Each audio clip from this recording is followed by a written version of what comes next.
Hi everyone, this is Josie from firstthecoffee.com. In this stitch tutorial we're going to go over how to do the half double crochet stitch.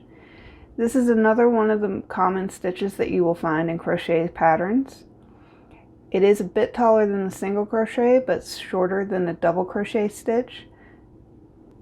And as you can see, like the single crochet, it does create a dense texture and it does have the same appearance on both sides.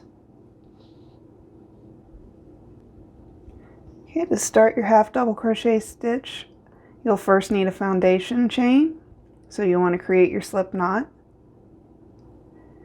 And you can chain any number of stitches. You'll just want to add one to the end of that. So for a size of 14 stitches, I'm going to chain 15.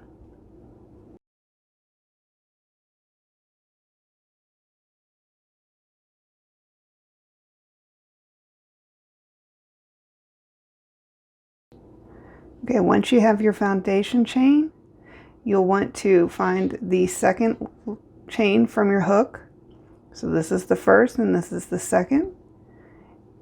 You're going to want to start your stitch by yarning over your hook once and then inserting your hook into that second chain. And then you want to yarn over again and bring up a loop. And then you'll have 3 chains on your hook. So yarn over again and pull through all 3 chains. And that'll be your first half double crochet stitch.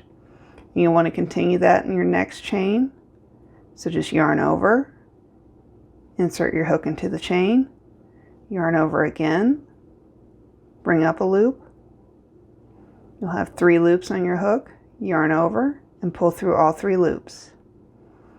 And you'll just do that across all of the chains.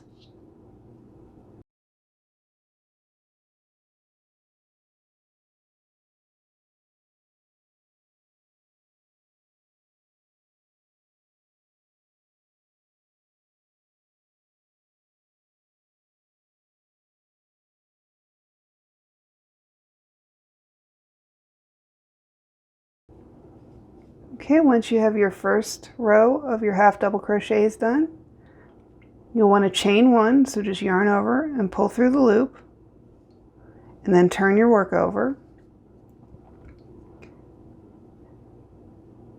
Now to start your first one on the next row, you're going to want to go into this stitch here.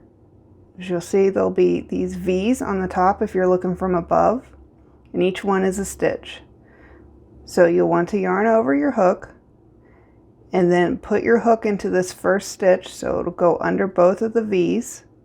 Yarn over again, pull up a loop, and you'll have 3 on your hook, yarn over, and pull through all 3. Then to do the next stitch, as you can see it's this next V, you'll just yarn over, insert your hook into the stitch, yarn over again, pull up, yarn over, and pull through all 3 loops. And then just do that all the way across and repeat your next row the same way.